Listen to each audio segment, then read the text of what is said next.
Icon star Allu Arjun కి పుష్ప 2తో hit పడ్డ 1800 కోట్ల పైనే వసూళ్ల వరదొచ్చినా ఆ సక్సెస్ సంతోషం దక్కలేదు. త్రివిక్రమ్ ఆల్రెడీ కథ సిద్ధం చేసిన ప్రాజెక్టు పట్టాలెక్కలేదు. డైరెక్టర్ అట్లీ అందుబాటులో ఉన్న కథా చర్చలు జరిగినా ఆ సినిమా సెట్స్ పైకి వెళ్లలేదు.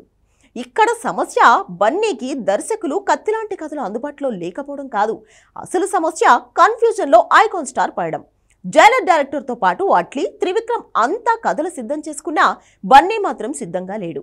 ఇప్పుడప్పట్లో సిద్ధపడేలా లేడు. ప్రభాస్ ఎన్టీఆర్ లా పాన్ ఇండియా లెవెల్లో మరోసారి 1000 కోట్ల హిట్ కొట్టాలనుకుంటున్నాడు. హిట్ ఇచ్చిన డైరెక్టర్ సపోర్ట్ లేకుండానే కొత్త దర్శకుడితో మరోసారి పాన్ ఇండియా హిట్ కావాలనుకుంటున్నాడు. కాకపోతే 1000 కోట్ల మోజుతో 1000 కోట్ల గోతి తవ్వుకునేలా ఉన్నాడంటున్నారు. ఎందుకు? Have a look.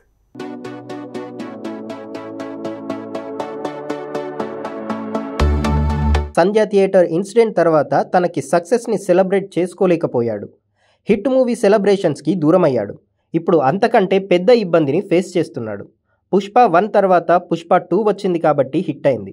ఇక మీదట తాను చేసే సినిమాతోనే తన అసలు సత్తా బయటపడుతుంది. ఎందుకంటే బాహుబలి 1, బాహుబలి 2 తర్వాత 3 ఫెయిల్యూర్స్ ఫేస్ చేశాకే ప్రభాస్కి సలార్, కల్కి లాంటి బ్లాక్ బస్టర్లు వచ్చాయి.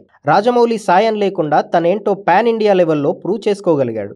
ఎన్టీఆర్ కూడా RRR తర్వాత దేవరా హిట్తోనే రాజమౌళి సాయం లేకుండా పాన్ ఇండియాని శాసించగలనని ప్రూవ్ చేసుకున్నాడు. చెర్రీ మాత్రం ఆచార్య, గేమ్ చేంజర్ ఫ్లాప్లతో ఇంకా స్ట్రగ్లింగ్లోనే ఉన్నాడు. ఇప్పుడు బన్నీ వంతు వచ్చింది. పుష్ప ఎంత గొప్ప హిట్ అయినా దానికి కారణం సుకుమారే. బాహుబలి, RRR సక్సెస్కి మొదటి కారణం రాజమౌళి అన్నది ఎంత నిజమో పుష్ప హిట్కి సుకుమారే కారణం అన్నది కూడా అంతే నిజం. పుష్ప వల్ల వచ్చిన ఇమేజ్తో పుష్ప 2 విషయంలో బన్నీ క్రేజ్ ఈ సీక్వెల్కి 1800 కోట్ల పైనే వసూళ్లు రాబట్టి ఉండొచ్చు. కానీ ఇప్పుడు సుకుమార్ లేకుండా సొంతంగా పాన్ ఇండియాని బన్నీ షేక్ చేయాలి. లేదంటే చరణ్లా డీలా పడాల్సి వస్తుంది. అలా చేద్దామంటే సుకుమార్, రాజమౌళి, సందీప్ రెడ్డి వంగ, లోకేష్ కనగరాజ్, ప్రశాంత్ నీల్, కొరటాల శివ ఇలా పాన్ ఇండియా దర్శకులంతా బిజీ. సరే, హిందీలో జవాన్తో 1000 కోట్ల హిట్ ఇచ్చాడని అట్లీతో మూవీ ప్లాన్ చేస్తే గీతా ఆర్ట్స్లో దర్శకుడి రెమ్యునరేషన్ సమస్య అయింది. సరే, సన్ పిక్చర్స్తో అట్లీ ప్లాన్ చేసిన మూవీ చేద్దామంటే అక్కడ 250 కోట్ల తన పారితోషికం ఇబ్బందిగా మారేలా ఉంది. అట్లీతో అనుకున్న సినిమా కథ సిద్ధంగా ఉందట. త్రివిక్రమ్తో మూవీ అనుకుంటే ఆ సినిమాకు స్క్రిప్ట్ రెడీగా ఉందట.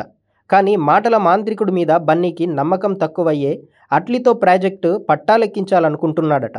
కానీ అక్కడ అట్లీ రెమ్యునరేషన్ డిమాండ్స్ ఇవన్నీ చూస్తే హీరోకి 200 కోట్లిచ్చి ప్రొడక్షన్ హౌస్ చాలా కండిషన్లు పెడుతోందట.